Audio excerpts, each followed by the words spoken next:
মাটির দালাল বন্ধ করা মাটির দালালি নচলিব মাটির দালাল নচলিব মুনারার অত্যাচার নচলিব মুনারার অত্যাচার নচলিব তার মানে আমার এইখন গাঁৱত আমাৰ এই জায়গাখিনিত আসলতে কিছুমান মাটিৰ দালাল সোমাইছে সেইখন মাটিৰ দালালৰ কাৰণে আজিকালি কিছুমান মানুহৰ এজনৰ মাটি আৰু আনজনে দখল কৰি লৈ আছে এনেকা সিস্টেম হৈছে আমাৰ ঘৰৰ ওচৰ আমি এখন ঘৰৰ ওচৰ আমি আজি 19-20 বছৰ আগত মাটি কিনিছোঁ ইয়াত আমি ইয়াতে 20 বছৰ হ'ল ঘৰ বনাইছোঁ আজি সিহঁতে 12 বছৰ হ'ল ইয়াতে ঘৰ বনোৱা মৰিয়মৰ মাটি মৰিয়মৰ ঘৰ আমি সকলোৱে জানো ৰাইজ সকলোৱে জানো যে মৰিয়মৰ ঘৰ মৰিয়মৰ মাটি আমি সকলোৱে জানো ৰাইজে সেইটোত তাই ঘৰ বনাইছে তাৰ ল'ৰা ছোৱালী ডাঙৰ হৈছে তাৰ ল'ৰা ছোৱালী লৈ আজিকালি সি উত্তৰ প্ৰদেশত থাকে ঘৰত কোনো নাথাকে ঘৰত কোনো নাথাকাৰ সুযোগ লৈ এই মাটিৰ দালালগিলাৰ চক্ৰৱৰ্তীত পৰি একজন ইয়াৰ মনেৰা নামৰ মানুহ একজন মনেৰা নুকমান চাইৰদ্দি আৰু তাৰ তিৰিগিলাৰ লগত এইবিলাকৰ মই নাম নাজানো আৰু লগত হামেদ গাঁওবুঢ়া আছে ইহঁতে তাৰ ঘৰৰ তালা চালা ভাঙি সোমাই যায় ইহঁতৰ ঘৰত যিখিনি বস্তু আছিল কাগজ পাতি মাটিৰ দলিল আৰু তাৰ এনআৰচি মেনআৰচি যি আছিল গোটাই আৰু ভাল ভাল বস্তু যিখিনি আছিল গোটাই সিহঁতে লুটপাট লৈ যায় ইহঁতে আমি ৰাইজৰ মানুহ দেখা পাওঁ আমি ৰাইজৰ মানুহ দেখা পাওঁতে কেতিয়া হৈছে ঘটনাটো এইটো আছে আপোনাৰ ৰোজাৰ আমাৰ যে ৰোজাৰ গেল ৰোজাৰ 3 তাৰিখত 3 দিন পিছত হৈছে ঠিক আছে আমি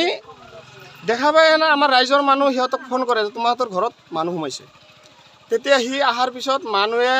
আজি ঘৰত যাবৰ কাৰণে সোমাইছে চিধাবাৰীৰ পৰা 3-4জন মান মানুহ লৈ আহিল সি ঘৰত যাব পৰা নাই তাক লাঠি দাও লৈ দাউৰাইছে ইফালৰ পিছত সেইখন গাঁৱত গৈছিল সেইখন গাঁৱৰ পৰাও মানুহ আহিছিল যে চাওঁ আমি কি হৈছে ঘটনাখিনি সেই মানুহখনকো অপমান কৰি ইয়াৰ পৰা আঁতৰাই দিছে তাৰপিছত এই মানুহজনী ইয়াৰ ঘৰত থাকে তাৰ ঘৰত থাকে এনেকৈ কৰোঁতে কৰোঁতে 1 সপ্তাহমান বাহিৰত আছিল 1 সপ্তাহ পিছত যাই হেনা মাটিয়া থানাত এজাহাৰ দাখিল কৰিল এজাহাৰ দিয়াৰ পিছত মোল্লা আইচিয়ে আহিলে না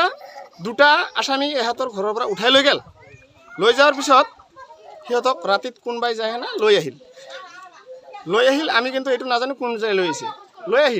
লৈ অহাৰ পিছত পিছদিনা যায় আমি গাঁৱৰ মানুহ 5জন মিলি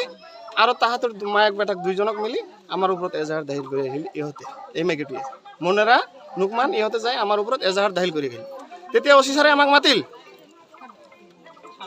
মাতিল আমি থানাত গ'লোঁ যাওয়াৰ পিছত আমাক দিনেৰ 10টাৰ পৰা রাতি 12টালৈকে বহাই রাখছিল থানাত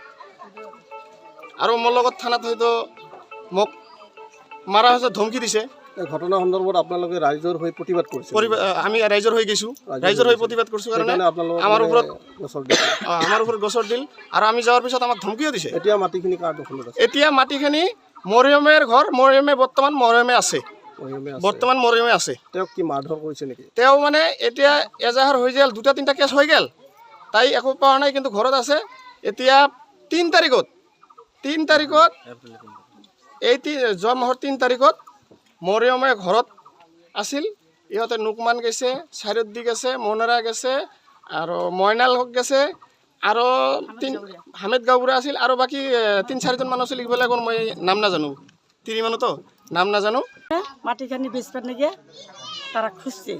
আপনার কি মারপিট করেছে নাকি মাটিখানি বেচবো আমি বেচবার নাকি মানা না করছি কিন্তু তারা আমাকে ডেগা নিয়ে এসে আমাকে মারপিট অত্যাচার করছে মারপিট করেছে হ্যাঁ আমার ঘরে এসে মানে থানাত এজাহার দিছে নাকি থানা স্যার আমি এজাহার দিছি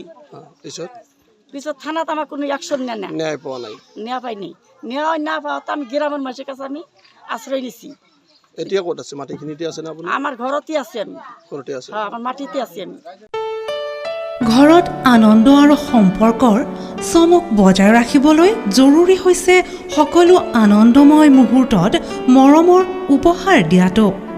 সেইবাবে মধুশ্ৰী জুৱেলাৰ্ছে আনিছে সকলো ৰঙীন ক্ষণৰ বাবে বিশেষ গহনা হীৰাৰে হওক সোণৰে হওক বা ৰূপৰে হওক শ্ৰেষ্ঠ ডিজাইনছ আৰু হলমাৰ্কযুক্ত গহনাই ৰাখে সম্পৰ্কক নিখুঁত তেনেহ'লে আজিয়ে আনক আনন্দ মধুশ্ৰী জুৱেলাৰ্ছৰ সৈতে যোগাযোগ কৰক 7028000341 নাইবা ভিজিট কৰক LNB ৰোড নলবাৰী অসম